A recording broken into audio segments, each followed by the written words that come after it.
You are listening to Book Clips, a mini podcast where authors and narrators introduce you to lesbian fiction. You can find a buy link and more information about this book in the show notes. Enjoy! This is KD Williamson doing a reading from my newest work, Pink. Shawn peered at the text from Carmen. She read it several times, letting it sink in. Carmen was the last person she expected to hear from, but there it was in black and white, so to speak. You made me come so hard, I miss it. Her insides quivered. It was almost as if Carmen were right there beside her. 3 days had passed with no phone calls, no text, and no Tinder notifications. Part of Shawn saw it as a nice reprieve, as time to bounce back to some semblance of herself. The other part of her missed the rush to her ego, to her body, and every other part of her that came to life. There's something about having you inside me. Christ, this woman did not play fair. Maybe just one last time as a proper transition. Shawn stood in the middle of the office at Stumpy's. She wiped her hand over her face and then continued to stare at the words like they were going to jump out and bite her. Her heart raced and her stomach fell to her knees. I can be there in 15. Oh, God. Both Carmen and Keisha had a way of making Shawn feel like she was walking on water. She did miss that feeling, but she had to find a way to start doing that for herself. You like breaking me. I liked it too. A few seconds later, Shawn's phone started to ring.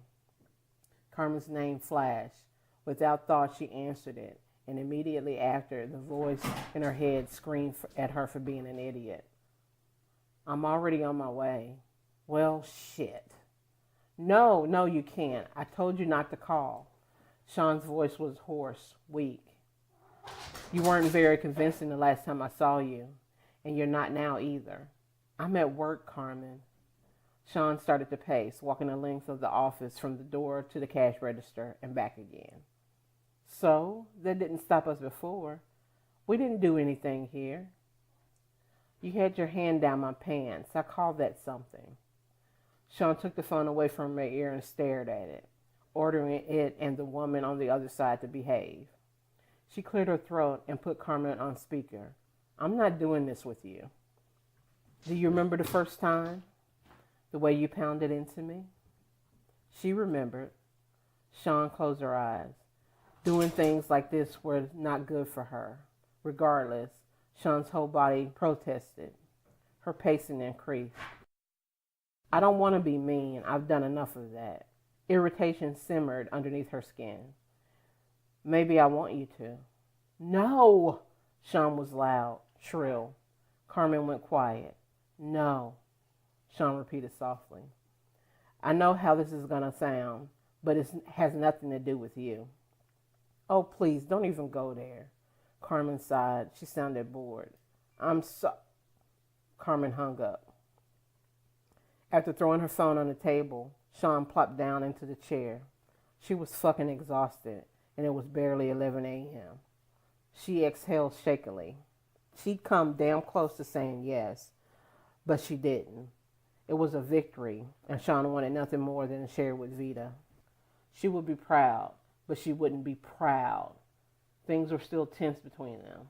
They were talking, but it was nowhere near the same. Shawn reached for her phone. Before her nerve left her, she deleted the Tinder app, along with a handful of phone numbers. She looked through her cell to make sure she got them all and stopped on Keisha's name. Guilt climbed its heavy ass on her shoulders. Shame jumped on too.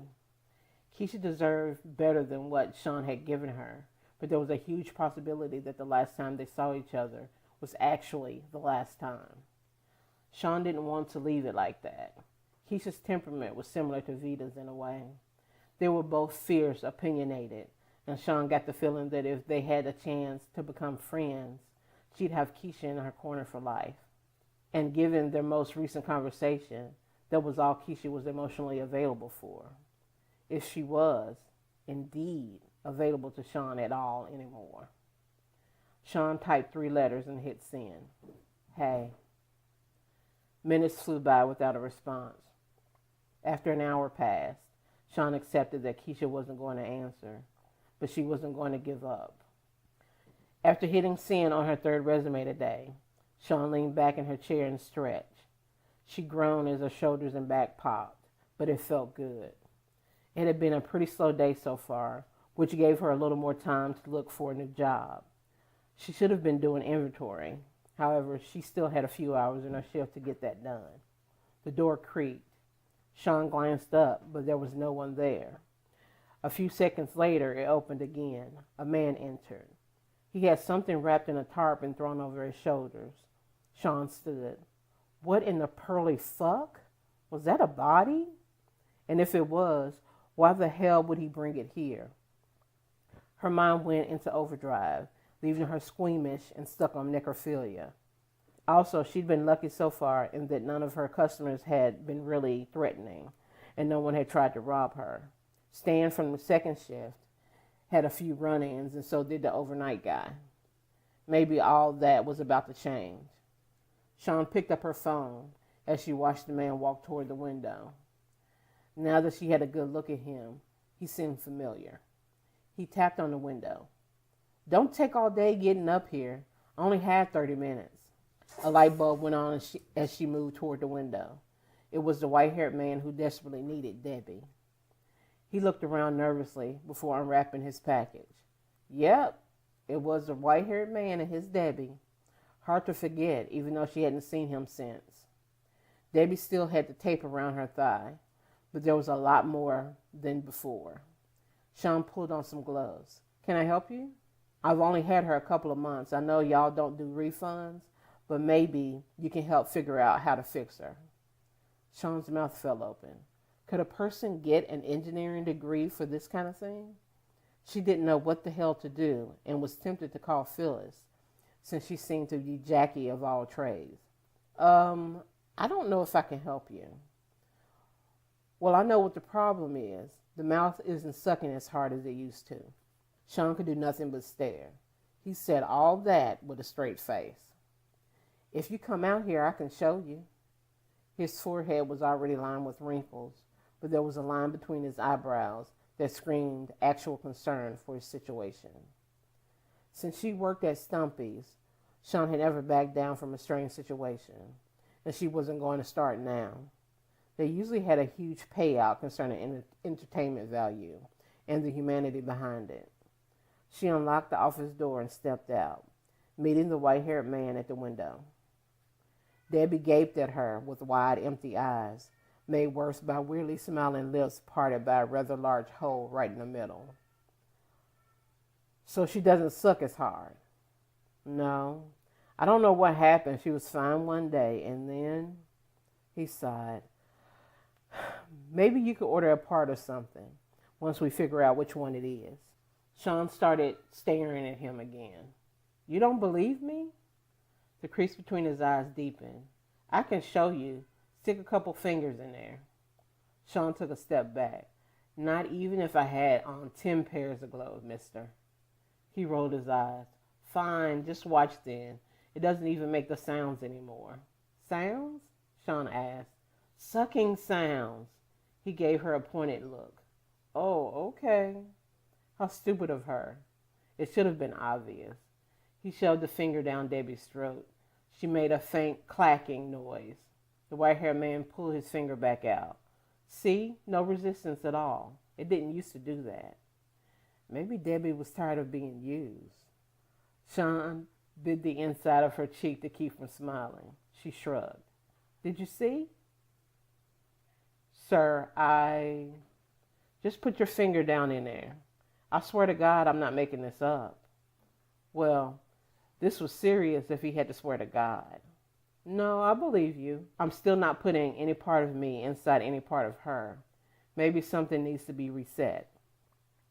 Shawn looked around the store. She started walking toward the dildo section and waited for him to follow. She picked up a package-free 6-inch toy. Hold her up. He did as he was told. What if you break her? His gaze was pleading. I'll sell you a new one at an employee discount, 25% off. That's the best I can do. The white-haired man nodded. Sorry, Debbie, Shawn whispered as she eased the toy into her mouth. Debbie made the clanking noise again, and then came those sucking sounds he was talking about. To test her further, Sean tried to pull the toy out of her mouth, which took a bit of doing. "Oh my God!" His eyes brightened, and he sounded so excited. "I don't know what you did. I guess you just need something bigger, wider than a finger." He glared at her. "I didn't mean anything by that."